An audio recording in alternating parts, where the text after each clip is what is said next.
everybody, my name is Sally from the Me Movement, helping you look and feel great in movement, mindset and health. And today we are touching on one of the values, which is Nourish. Let's see what we're going to be doing. Today I'm going to take you through one of my amazing food hacks for banana bread. Now I'm starting off with 3 bananas. Bananas are great because they've got high in fiber, they've got their natural sugars, and they taste amazing. Now I've got 3 bananas in there, and I'm gonna make sure that I break them up really well.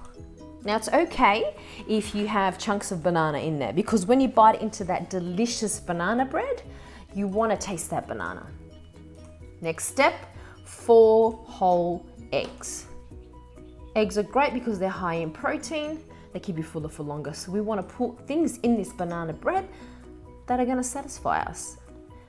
Eggs awesome because it's a binding product too. I've got 50 mils of egg whites in there as well because I'm bumping up the protein. Now for my next ingredient, it's a sweetener. I've got about 3 to 4 tablespoons of honey in this. You can use other types of sweeteners like stevia, which is great if you want to be mindful of the sugar. Now, the next one is my protein powder. Now, I like this protein powder because it's a mixture of rice and pea, and I just digest it easily. That's got a bit of stevia in it, so it's got a little bit of added extra sweetener in that as well. Mix it really well, and my next ingredient is wholemeal. Now, what I like to do is I always test the batter. So later on I might add a bit more flour depending on the texture of the batter.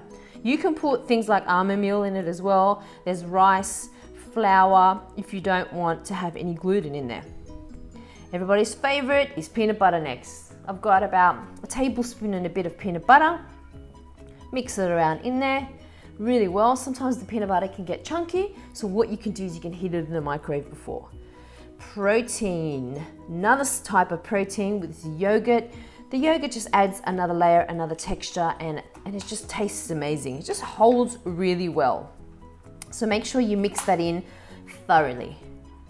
Got to add a bit of salt because it's all about balance. Then probably about a teaspoon of vanilla essence. Mix that all together. And one of my favorite herbs is cinnamon. So as you can see, I put a lot of cinnamon. That's my favorite. Baking powder, mix it in really well. Another added ingredient, a touch of olive oil, and my favorite, dates. Dates are high in fiber, they just taste great. And when you bite into that banana bread, it's got that big chunk of dates. It's delicious. So I'm playing around with the batter at the moment, and I've added probably a tablespoon of flour in that. Don't forget, guys, to oil up and grease up your pan. I like to put a bit of baking paper underneath, just so it doesn't stick on my pan, okay? You can tell that this batter is amazing. It's nice and good consistency with thickness. It's not too watery, so I know it's gonna bake really well. So make sure you take all the edges off the bowl with your spatula and use every single bit of it. Next is the fun part, which is putting the almonds on top. Now, I've added a bit more extra bang. I've put some dark chocolate chips in there to make it look nice, and it tastes amazing as well. Remember that this serves 12. There's 12 slices, and I'm talking thick slices. Look how amazing that is. Put it in the oven for about 30 to 35 minutes on a moderate heat. Let's just say 120 on 30, that's fan force. You're gonna love this, you're gonna enjoy it, and you're gonna know that it's nutritious, you've made it, you can feed everybody, and it's about 240 calories a serving. Protein bars, probably about 200, but this one you know exactly what's in it. Plus, you can have it with your tea, with your coffee, with a friend, and know that it's nutritious. You should try this at home and let me know how amazing your banana bread is.